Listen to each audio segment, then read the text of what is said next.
ભગવાન બિરસા મુંડાજીની 150મી જન્મ જયંતિ નિમિત્તે છોટાઉદેપુર આવવાનું થયું છે.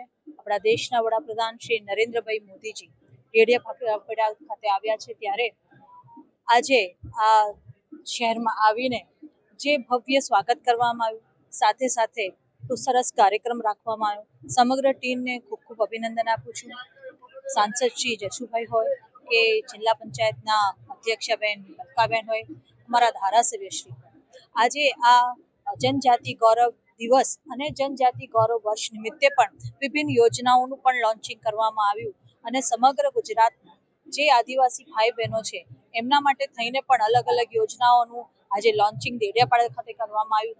તથા આજે છોટાઉદેપુર ખાતે પણ આ જ સમાજના લોકોને, બાળકોને અલગ અલગ ડિગ્રી અમને કંઈક ખ્યાતિ પ્રાપ્ત કરી હોય તો એમનું સન્માન, સાથે આમ જે નિવાસ આંબેડકર નિવાસ યોજના અંતર્ગત પણ એમને જે આવાસ મળ્યા છે એના માટે પણ આજે ચાવી અર્પણ કરવામાં આવી છે.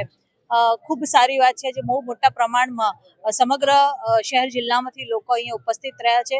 સૌને ખૂબ ખૂબ આભાર અને અભિનંદન.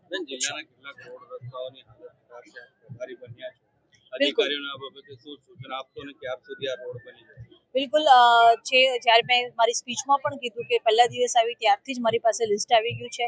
એ R&B ડિપાર્ટમેન્ટ ગાંધીનગર ખાતે પણ આપી દેવામાં આવી છે. ટૂંક સમયમાં આ બધા જ રોડ રસ્તા જે વરસાદના લીધે ખરાબ થયા છે, તૂટી ગયા છે, એ બધા બની જવામાં આવશે. સાથે સાથે જે પુલિયા છે, જે એક પારથી બીજે પાર જવાનો જે રસ્તો છે નદીની ઉપરથી, એ પણ પૂર્ણ થશે. જે નેશનલ હાઈવેના અંતર્ગત આવતો પણ એક પુલ છે, એ પણ તૂટેલી હાલતમાં છે. તો નેશનલ હાઈવેના જે પણ મંત્રી છે, અધિકારીઓ છે, એમની સાથે પણ અમારા મુખ્યમંત્રી શ્રી વાત કરશે અને એ કામ પૂર્ણ કરવામાં આવશે.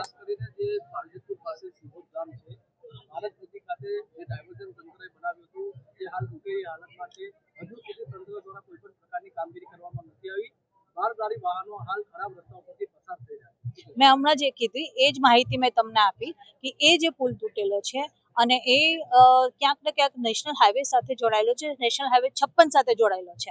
એટલે એ વાત પણ કહી દીધી છે અને જે રાષ્ટ્રીયના મંત્રી છે નીતિન ગડકરી સાથે, એમની સાથે વાત કરીને એ કામ પૂર્ણ કરવામાં આવે ને સૌથી પહેલા ચિંતા કરવામાં આવશે.